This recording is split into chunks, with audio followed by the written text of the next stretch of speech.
तो अब हम लोग अगले सवाल की ओर बढ़ते हैं। द्विघात समीकरण 2x² - 10 बराबर 0 के मूल हैं। अब भाई 2x² - 10 बराबर 0 के मूल, यानी कि इसमें सबसे पहले क्या करो, इसका x का मान निकालो। 2x² - 10 बराबर 0, 2x² हो जाएगा 10, x² बराबर 10, 2 बचे 10, x² बराबर क्या हो गया 5। तो x का वैल्यू अगर निकालते तो क्या होगा, देखिए स्क्वायर इधर से रूट हो जाता है, रूट को हम लोग प्लस माइनस में लिखते हैं, यानी कि प्लस माइनस रूट 5। ये आपका ऑप्शन सी जो है वो सही आंसर है। अगला सवाल है, द्विघात समीकरण 2x² - 5x + 3 बराबर 0 के मूल है। 2x² - 5x + 3 बराबर 0 के क्या मूल होंगे? तो क्या करना है आपको, सबसे पहले इसका गुणनखंड कर लेना है। इसका गुणनखंड कर लेना है, 2x² गुणनखंड कर लीजिए, या फिर और भी तरीका है, गुणनखंड करके बनाइए, या द्विघात सूत्र से निकाल लीजिए, या वर्ग करके विधि है उससे बनाइए। तो हम क्या करते हैं, इसको गुणनखंड कर लेते हैं। 2 दिया 6 होगा, तो इसको हम ऐसे तोड़ लेंगे। तो देखिए यहाँ पर क्या है, प्लस है, तो 5 को ऐसे तोड़ना है कि जोड़ने पर 5 हो जाए, प्लस रखना है तो जोड़ने पर 5 हो जाए, और गुना करें तो 6 हो जाए, उसी संख्या को गुना करें तो 6 हो जाए। और वही अगर यहाँ माइनस रहता तो 5 को हम ऐसे तोड़ते, मध्य पद को ऐसे तोड़ते कि घटाने पर, अगर यहाँ माइनस है तो घटाने पर, अगर यहाँ प्लस रहेगा तो समझिए इसको ऐसे तोड़ना है कि जोड़ने पर इतना आ जाए। तो 5 को हम ऐसे तोड़ेंगे कि जोड़ने पर 5 हो जाए, 5 हो जाए, और गुना करें तो 6 हो जाए। जैसे 3 और 2, 3 + 2, और इसको आप यहाँ करो, देखिए 3 और 2 को गुना करेंगे तो 6 हो जाएगा, 3 और 2 को जोड़ देंगे तो 5। 3 और 2 को गुना करेंगे तो एक ही संख्या होना चाहिए, उसी को जोड़ दे तो 5 हो जाएगा, उसी को गुना कर दे तो 6 हो जाएगा। अब यहाँ पर कर लेते हैं इसको, 2x² - 3x - 2x + 3, इसमें x कॉमन निकलेगा, 2x - 3, इसमें कुछ भी नहीं तो मतलब एक कॉमन निकलेगा, तो 2x - 3 x का वैल्यू इसमें अगर निकाल 2x - 3 हो जाएगा, इसका गुणनखंड, और ये हो जाएगा x - 1 = 0। x का वैल्यू हो जाएगा 3/2, और इधर हो जाएगा x का वैल्यू 1, यानी कि 3/2 और 1। ऑप्शन देख लीजिए कौन सा ऑप्शन सही है।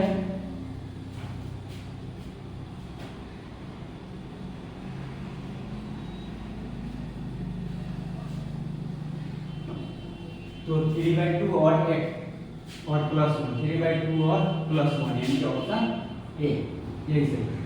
यदि समीकरण 4x²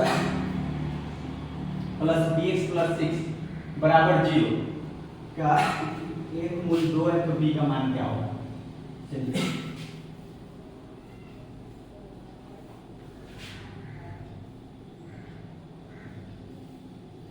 यहाँ पर रख कर देते हैं। ठीक है, कहने का मतलब है एक मूल 2 दिया हुआ है, इसका मतलब ये हो गया कि आप क्या करोगे, x के जगह पर 2 लिखकर हल करो, और इससे आपका b का मान निकल जाएगा, जो आंसर आएगा वही आपका आंसर हो जाएगा, मतलब जो भी आया वही आपका b का मान हो जाएगा।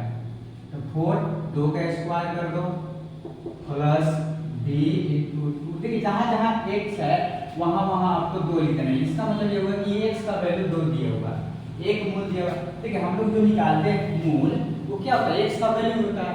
तो द्विघात, क्योंकि द्विघात समीकरण है, तो द्विघात समीकरण में 2 आंसर होना चाहिए था, 2 आंसर होना चाहिए था, लेकिन इसमें 1 दे दिया हुआ है, यानी कि एक x का वैल्यू 1 दे दिया हुआ है, एक और x का वैल्यू जो है सॉरी एक और 1 दे दिया हुआ, उसी से आपका b का वैल्यू निकालना है। तो अब जहाँ x है वहाँ 2 लिख देना है, x है तो यहाँ 2 आ गया, फिर x आ गया तो फिर यहाँ 2 लिख दिए, +6। ठीक है, bx का मतलब होता है b गुना x, यानी कि b गुना x है तो 2 आ गया।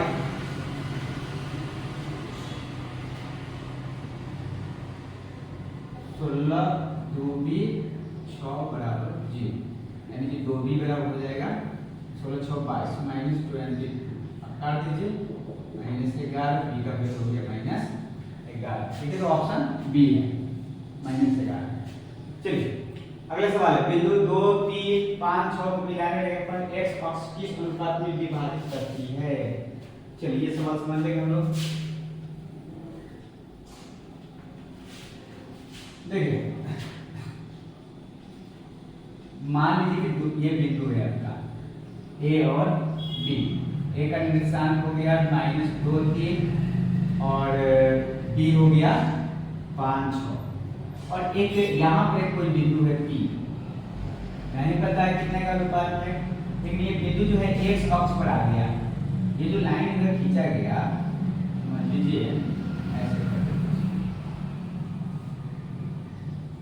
ए 2 -3 और बी हो गया आपका 5 6। एक रेखाखंड है यहाँ दोनों, और ये जो लाइन लिया गया यहाँ मान लीजिए पी जो है वह एक्स अक्ष पर आकर कहीं मिल जाना, तो एक्स अक्ष पर मिल रहा है, इसका मतलब कि एक्स अक्ष पर जो मिलता है वो उसका निर्देशांक होता है x, 0 होता है। x अक्ष का निर्देशांक, x अक्ष पर कोई बिंदु रहेगा तो x, 0 यानी कि x का x का कोई अंक होगा और y के जगह पर 0 होगा। तो आपको बताना है कि यह किस अनुपात यानी कि जो है किस अनुपात में करता है। तो देखिए इसमें करना क्या है, अनुपात जब निकालना तो सबसे पहले इसका फॉर्मूला हम लेते हैं अनुपात सूत्र। अनुपात सूत्र क्या होता है, mx2 + nx1। मान लीजिए कि p यहाँ पर p x का वैल्यू तो नहीं दिया हुआ है, तो हम क्या करेंगे p0 ले लेंगे, यानी कि py कर लेंगे यहाँ py का वैल्यू अगर हम ले my2 + ny1 / m + n।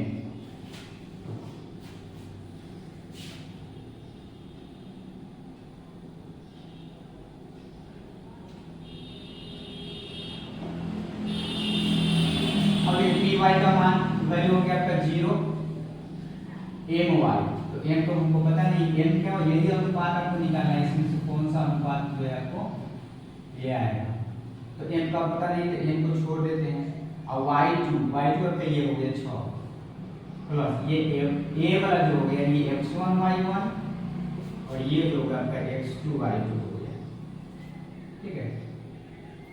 ये वाला x1 y1 x2 y, यानी कि x1 जो हो गया आपका 2 हो गया और y1 हो गया 3, x2 हो गया 5, y2 हो गया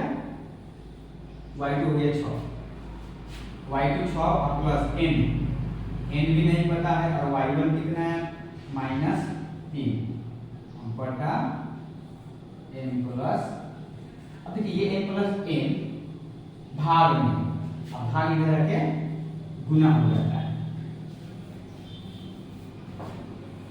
भाग इधर गुना हो तो 0 के साथ आप इसको गुना करेंगे तो 0 हो जाएगा, तो 0 बराबर 6n और -3n। m बटा n निकालना है, -n इधर प्लस n हो जाएगा, 3n हो जाएगा, 3n बराबर 6 बटा m। इधर उधर कर लेते हैं तो क्या हो जाएगा, n इधर कर लेते हैं 3/6, इधर हो गया m/3 m/n, 10 कम 3 गुना 6 यानी कि 1/2, इधर हो गया m/n, 1/2 m/n, यही आपका आंसर। देखिए ऑप्शन कौन सा है, 1/2, ये ऑप्शन बी जो है सही आंसर।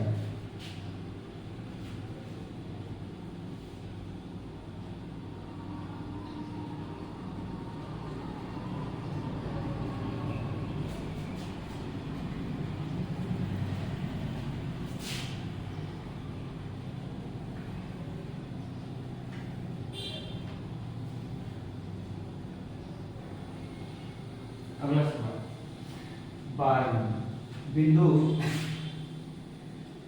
-8 6 P और Q 6 4 को मिलाने वाले रेखाखंड का के मध्य बिंदु का नियामक कितना। देखिए मध्य बिंदु जो था, मध्य बिंदु आपको जो निकालना होगा तो हमेशा याद रखिएगा, मध्य बिंदु के लिए हो जाएगा इसका और इसका x वाला को जोड़ के बटा 2 कर दीजिए, और इसका x वाला y वाला को जोड़ के बटा 2, यानी कि px प्लस qx बटा 2 और py प्लस qy बटा 2, ये आपका मध्य बिंदु का।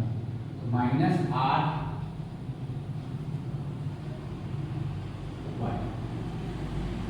-8 मतलब p का x हो गया -8 और q का x हो गया +6 y बटा 2 और p का y कितना हो गया 6 और जो q का y 4 बटा 2।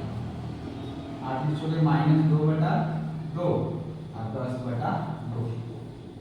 2 से 2 गया -1 और 2 बचे 10 अर्थात -1 और 5। ये आपका आंसर है ऑप्शन नंबर सी।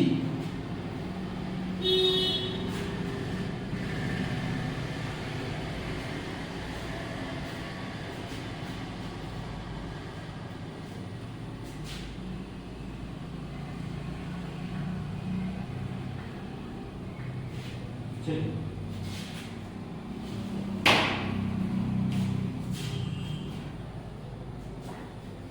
अगला सवाल 13 नंबर। y अक्ष से बिंदु 4, 6 की देखिए y अक्ष से जो बिंदु होती है ना वो x नियामक होता है। मतलब x का जो चौर होगा मतलब x का जो x बिंदु जो है ना वही आपका क्या है y अक्ष से दूरी है, इसलिए ऑप्शन जो है ये आपका सही आंसर हो गया। 7 sec square minus tan square. ठीक है सिंपल सी बात है क्या है sec square minus tan square दोनों में 7 है 7 कॉमन निकलेगा sec square minus tan square बराबर 1 होता है गुने 1 कर दीजिएगा तो 7 देखा 7 ऑप्शन ए 45 तो sin स्क्वायर है cos स्क्वायर।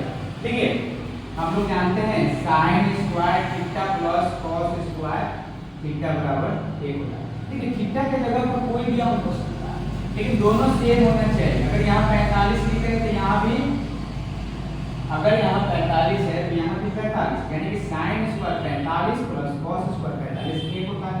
अगर ऐसे हो गया तो ठीक है नहीं तो इसका वैल्यू आप रख लेंगे sin 45 का मान रखिए cos 45 का मान रखिए हल करिएगा ये आंसर आएगा। ये आपका ऑप्शन सी जो है वो सही है। बस फिर अगले क्लास में थैंक यू।